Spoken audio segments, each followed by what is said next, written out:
Hi there. In this lecture we see a world champion clash, Magnus Carlsen against Vishy Anand. Both of these guys have been world champions. This is in 2016, a rapid tournament in round 8. So the Your Next Move rapid tournament. E4 for Magnus Carlsen. We go into the Italian game, bishop c4. We have the Gioco piano with bishop c5. We have now Magnus castling, knight f6, d3, d6, c3. So Magnus seems to have a preference for this quieter way of playing the Italian game, not playing for an immediate d4, keeping the tension. We have a6, a4, preventing b5 from black, and giving the bishop a2 if needed. Bishop a7, and now a curious move here. It's something to bear in mind. It's an interesting move. If we want support for bishop e3 and we want to be able to have the option of taking with a knight, this is something to bear in mind, this next move. For 10 points, how would you be able to play bishop e3 with a knight being able to recapture? Yeah, it's a curious move, knight a3. So after knight e7, knight c2, we can now play bishop e3 to challenge one of black's best pieces. We have bishop takes e3 and the knight does take on this occasion, centralizing the knight. We have knight g6, a5, so it's kind of restraining black, potentially restraining black's pawns. We have knight g4, h3, and here Magnus doesn't mind the central double pawns. They take care of key squares, and it's important to keep the knight out, in particular, out of f4.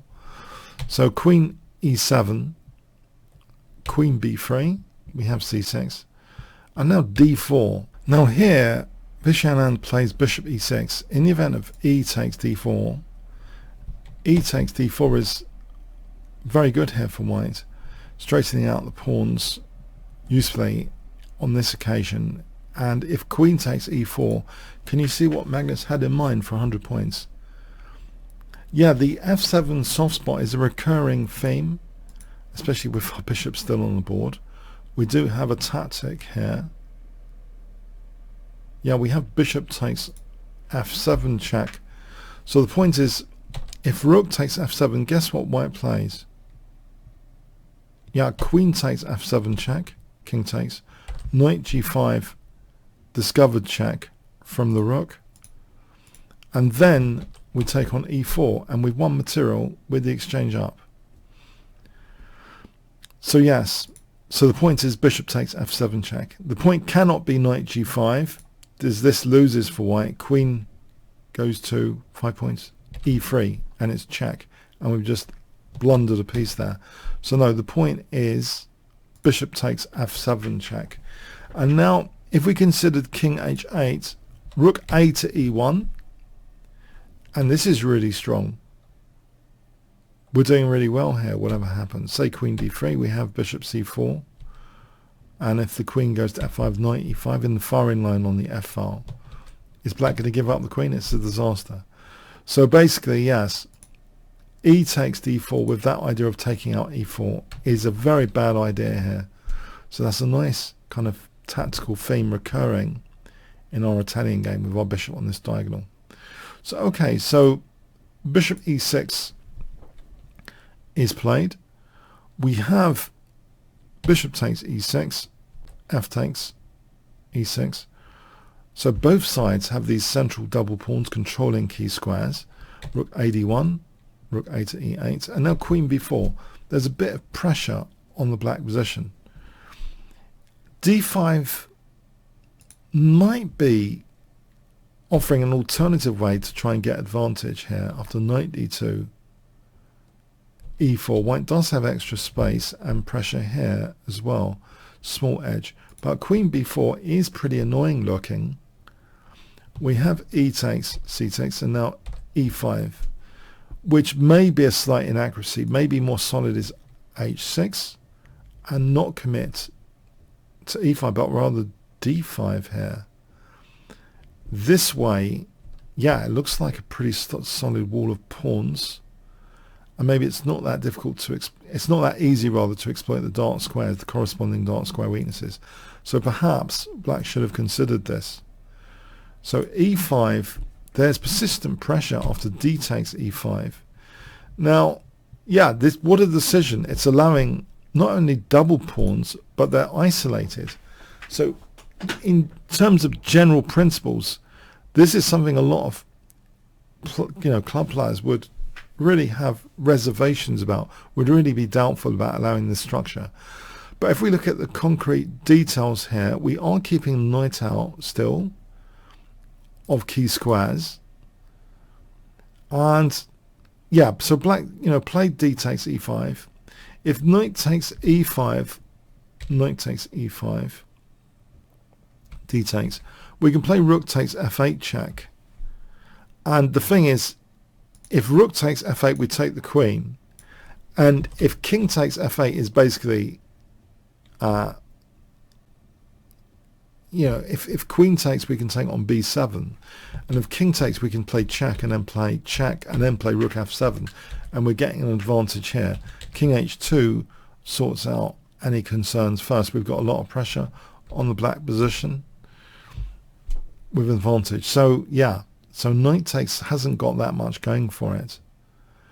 And you might ask, what about queen takes? We have queen b3 check, and taking out b7 and then taking on f8 and then taking out a6 gives us a nice passed pawn.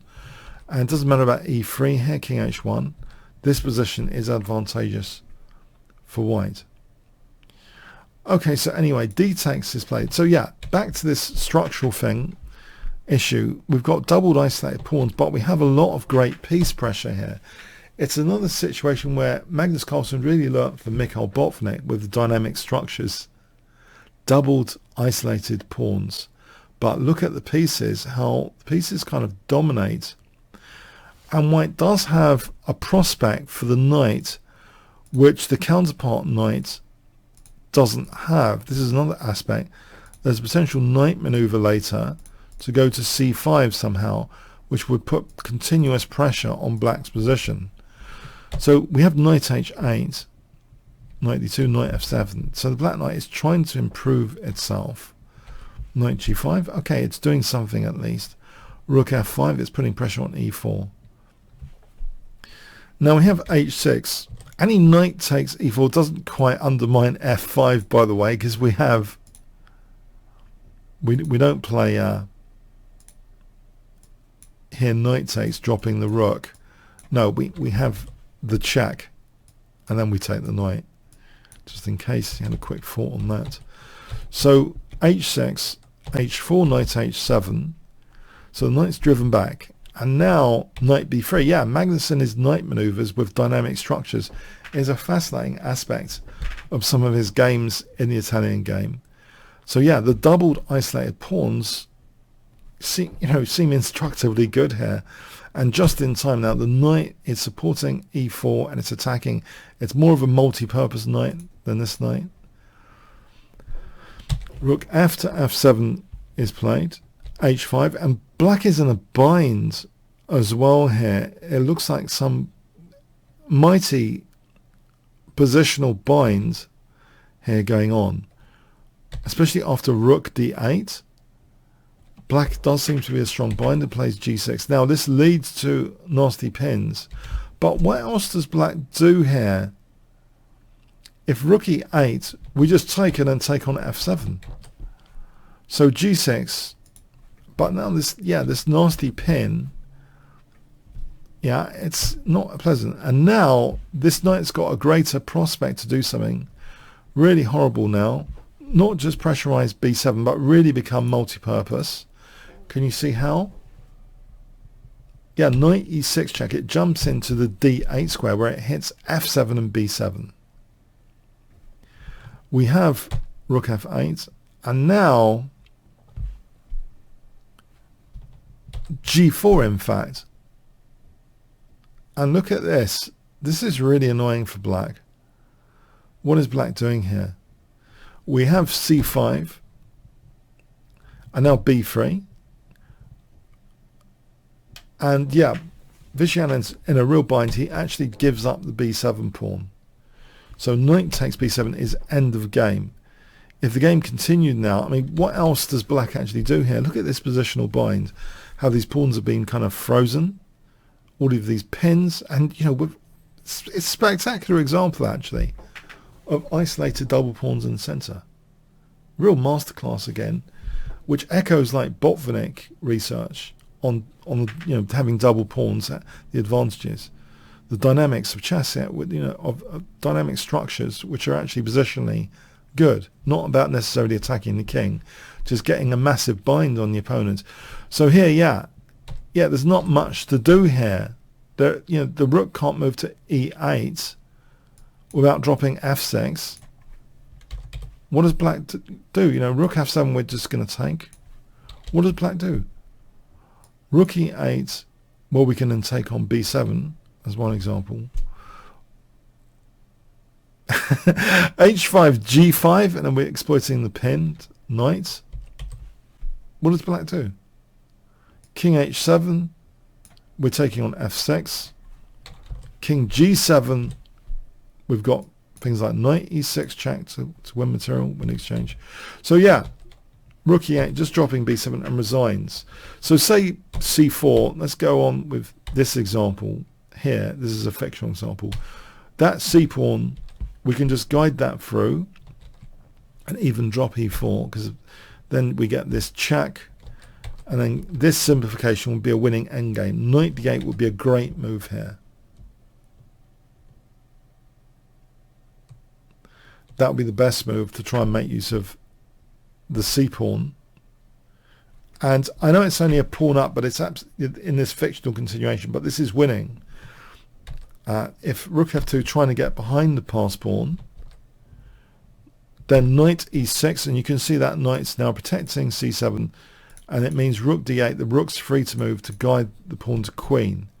So this is just going to be an absolute win here with rook d8 and then queening to win the rook. If black tries to be a nuisance with rook c1 check, we're just going to walk towards that rook and win material. Okay, so yeah, an absolutely instructive Magnus Carlsen game. We can see the Mozart of chess at work.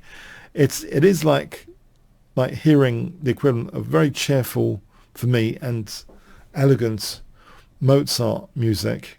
I don't know if you're into Mozart, but it's like that on the chessboard here, accepting what seems, you know, a club player's horror to have isolated double pawns, not just double pawns, but isolated and doubled. So these decisions are really kind of fascinating, because to play d4 also with the tactics in mind as well. So it's tactical, positional, and yeah, to play this, to allow this situation with d takes e5, envisioning the pieces would dominate from here, is really amazing. So it's reassuring to have a particular knight tour in mind for a knight to get to c5.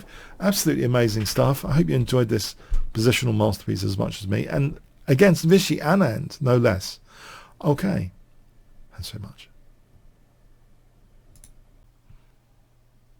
Hi there. I hope you enjoyed that game sample. It's actually from my course, which you can find at the Kingscrusher TV page, which has great discounts. It's the Italian Game Mastery, the Ideal Beginner's Opening. So just very briefly, if we click there, you can also see other free sample videos. Just do expand all sections, and you can see these preview links if you want to see other free previews and get an idea of the course yourself. I'm going to keep it short here, just basically to say I had a fantastic time seeing many brilliant games in the Italian game. You can see from the number of collections how epic some of these games are, that they've been collected like hundreds of times at chessgames.com. And yeah, I really hope you check out this index and may consider getting the course. Okay, comments, questions, likes, shares appreciated. Thanks very much.